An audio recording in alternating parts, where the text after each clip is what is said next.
Alors, petit tuto de présentation de l'administration de Magento.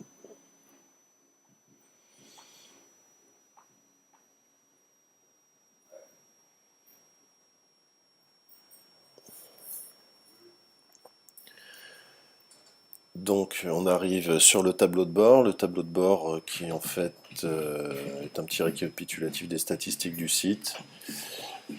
Voilà, on peut voir les ventes sur le mois en cours, sur l'année précédente. Alors ici l'onglet ventes avec les commandes qui ont été effectuées, les factures à éditer, les expéditions à voir, les transactions, les en-têtes de facturation, les conditions générales de vente et la gestion de la TVA dont je me suis déjà chargé.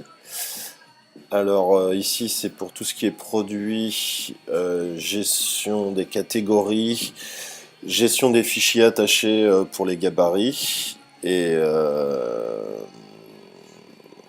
c'est tout.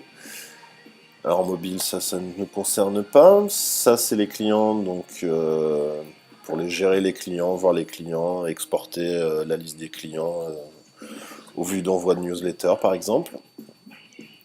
Alors les promotions, donc on peut fixer des règles. Si on achète plus de 60 euros, on a une réduction, enfin ce genre de choses.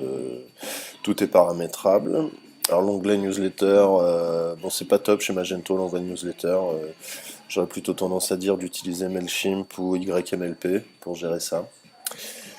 Le CMS, alors c'est ici qu'on édite les pages et les blocs statiques. Alors qu'est-ce que les blocs statiques? Par exemple, le menu ici est un bloc statique. Donc pour l'éditer, en fait, il faut passer par cet onglet. Le rapport sur les paniers abandonnés, les clients, enfin beaucoup de rapports. Et la configuration système.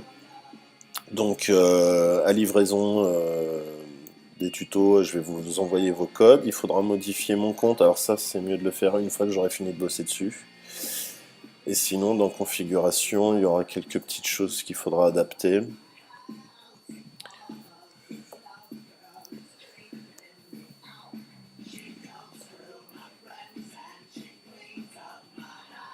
Alors par exemple, dans Général, moi j'ai déjà rempli. Il y a les infos du magasin. Après tout ce qui est contact.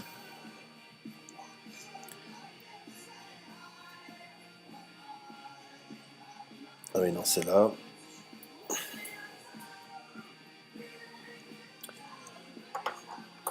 Donc les adresses du magasin. Donc il faudra tout remplir en mettant vos mails. Également dans Design, il faudra mettre tout ce qui est mots-clés, référencement pour la page d'accueil. Car après, chaque catégorie et chaque produit dispose de ses mots-clés, de sa description et de son titre. Donc ça, on n'y touche pas. Et donc ici, description par défaut, mots-clés. Donc le reste, bon, pas trop besoin d'y toucher. Et donc c'est à peu près tout. Ah non. Dans paramètres de livraison, il faudra aussi mettre l'adresse de départ des colis. Donc là j'ai mis 7 dans les rows. Voilà. Donc c'est tout pour la présentation de l'interface.